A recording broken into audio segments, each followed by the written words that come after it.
चलिए एक line bullet पर जीजा सुना देता नहीं ठीक बा ओकरे बाद से हमनी के लोग कि चाहता माई के दर्शन तू करे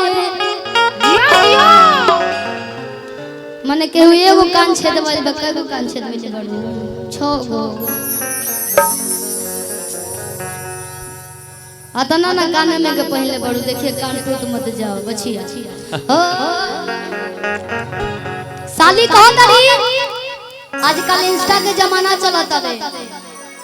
इंस्टा सोशल मीडिया के जमाना बाटे सोशल मीडिया के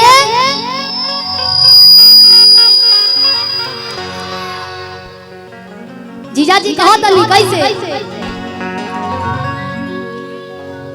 कि चाहता माई के दर्शन तू करे कि काहे के लगलू होए तना कमारे कहतरी सुनी इंस्टा पे हमारे इतना 2 मिलियन फॉलोअर्स बढ़े तो बताइए मेला में जाए हमारे फैंस लोग देखी कमेंट करी कि कहाँ के मेला घूमनी है मधेसिलापुर के मेला घूमनी है तो लोग भी आए जा मेला करे साली कहो तरी कैसे कि रील बनी मंदिर का गट पाज जा आज वीडियो बना के डाल बुलेट पाज जा बुलेट पाज जा अरे बुलेट पाज जा कि ले चले घुमाने आप लोग जीजा जी के बुलेट पे जानी कि ना जब भैया लोग ना ले जाला तो जीजे सहारा बनेला जीजा जी बड़ा ढेर दिन पे आयल बने बाहर से खर्चा जीजा जी के होई अमरेंद्र जीजा जी के हेलो अंजू अमरेंद्र जीजा जी के हो कि रील बनी मंदिर का गट पाज जा आज वीडियो बना के डाल बुलेट पाज जा लचकौए रही बुलेट पाज जा बुलेट पाज जा बुलेट पाज जा बुलेट पाज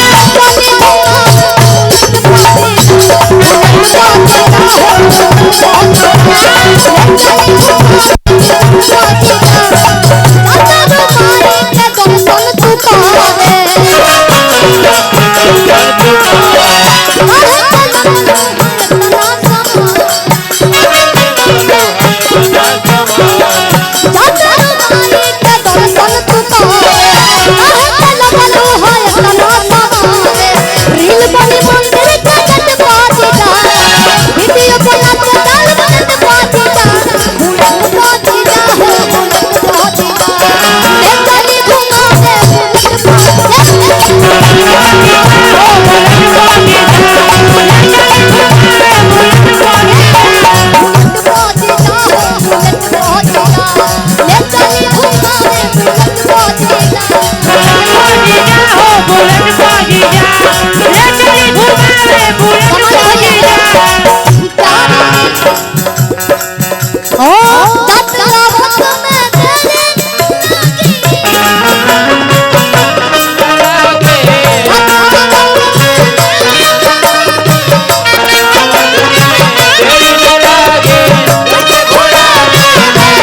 ढेर दिन बाद सऊदी से पेट नहीं भरी कलौजी से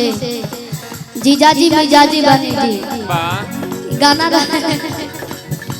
और बड़ा दिन अबे अच्छा अबे गावत नहीं लोग गीत में गाए ठीक बा साली कहो तरीके से आज मानव नारा और का हलका जीता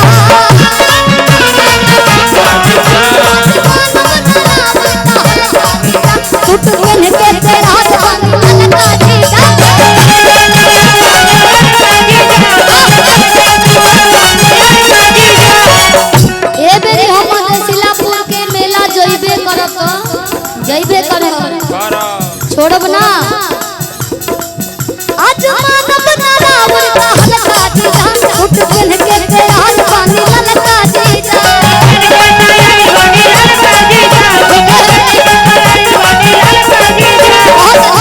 कि मानव ना हम चॉकलेट पाजीता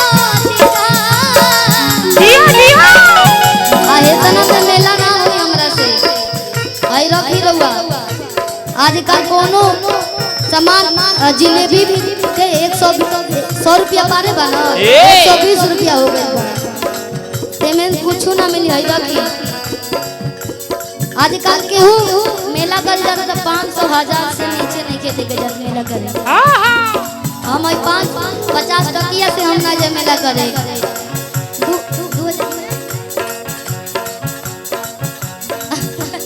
कहतरी कि मानव ना हम चॉकलेट पाजीता हाय हाय हाय मानव ना हम चॉकलेट पाजीता चॉकलेट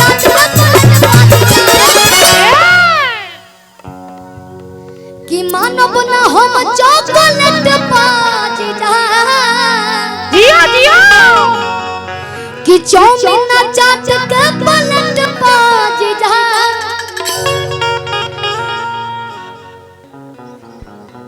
सृष्टि health care centre Bhawrajpur road अंदर बहुत सारा आशीर्वाद अंकल जी की तरफ से कि मानव ना हम चॉकलेट पाजीता कि चौमिन चाट के पलट पाजीता चले के बुलेट पाजीता हो बुलेट पाजीता हो